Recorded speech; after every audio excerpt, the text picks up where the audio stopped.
Hi friends, welcome back to my channel. ఇప్పుడు India మొత్తం సంచలనం సృష్టిస్తున్న కేసు వచ్చేసి మనకి కోల్కతా డాక్టర్ కేస్. ఈ యొక్క కేసు గురించి మీరు న్యూస్లలో కానీ వాట్సాప్లలో కానీ ఈ మధ్యలో ర్యాలీస్లో కూడా చూసుంటారు. ఈ కేసు ఎలా జరిగిందో, ఈ నర్స్ యొక్క హత్య ఎలా జరిగిందో ఈ వీడియో ద్వారా అయితే మనం తెలుసుకుందాం. మొదటిగా ఈ యొక్క నర్స్ వచ్చేసి మనకి కోల్కతా గవర్నమెంట్ హాస్పిటల్లో ఒక నర్స్గా పనిచేస్తుండేవారు.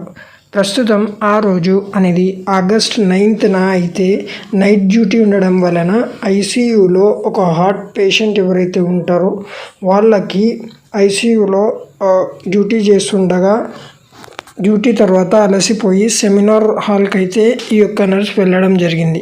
అక్కడున్న సివిల్ వాలంటీర్లు అంటే హాస్పిటల్లో పనిచేసే వాళ్ళు ఎవరైతే ఉన్నారో సివిల్ సర్వెంట్స్ వాళ్ళు ఆమె సెమినార్ రూమ్లో ఉన్న ఈ నర్స్ ఉన్న రూమ్ దగ్గరికి వెళ్ళి ఆమెపై అత్యాచారం అయితే చేయడం జరిగింది. ఎలా చేశారంటే అంతా దారుణం. అంటే కొన్ని న్యూస్ సోర్సెస్ ద్వారా మనకేం తెలుస్తుందంటే ఆమె యొక్క బాడీలో 150 ml ఫ్లూయిడ్ పోయడం అయితే జరిగిందని చెప్తున్నారు. ఇంకా కాకుండా ఆమె యొక్క కళ్ళల్లో గ్లాస్ బ్రేక్ చేసి ఆమె యొక్క లెగ్స్ని అయితే దాదాపుగా మొత్తం డ్యామేజ్ చేసి పెల్విక్ ఫ్లోర్ని డ్యామేజ్ చేసి చాలా దారుణంగా అయితే ఆమెపై అత్యాచారం చేసి చంపడం అయితే జరిగింది. సో ఈమె జరిగిన కొంత టైం తర్వాత కూడా స్పృహలో కాకుండా ఒక 3 గంటల తర్వాత ఆమె బాడీని అయితే వాళ్ళ తల్లిదండ్రులకైతే అందజేశారు. తర్వాత ఈ యొక్క కేసుని కొట్టివేయడానికో ఒకవేళ ఎవరు చేశారు అని తెలియజేయడానికో కాదో ఆ యొక్క ఘటన జరిగిన చోటికి మళ్ళీ డ్యామేజ్ చేసి మళ్ళీ రీకన్స్ట్రక్షన్ అయితే చేయిస్తున్నారు.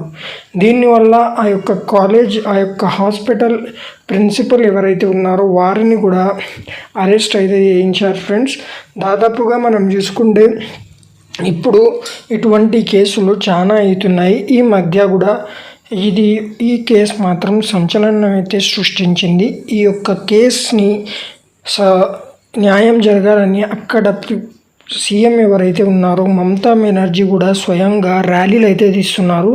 ఇప్పుడైతే ప్రస్తుతం ఈ యొక్క కేసు సుప్రీం కోర్టుకి అయితే అందజేయబడింది. ఫ్రెండ్స్, ఈ నెల ఆగస్ట్ 20 ఏదైతే ఉందో ఆగస్టు 20న సుప్రీంకోర్టులో ఈ యొక్క కేసు హియరింగ్ అయితే జరుగుతుంది.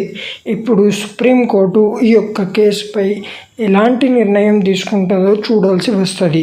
ప్రస్తుతం అయితే ఎవరైతే ఈ యొక్క దుర్ఘటనకు పాల్పడినారో వాళ్ళనైతే అరెస్ట్ అయితే చేశారు. Friends, thank you. Have a nice day. జై హింద్.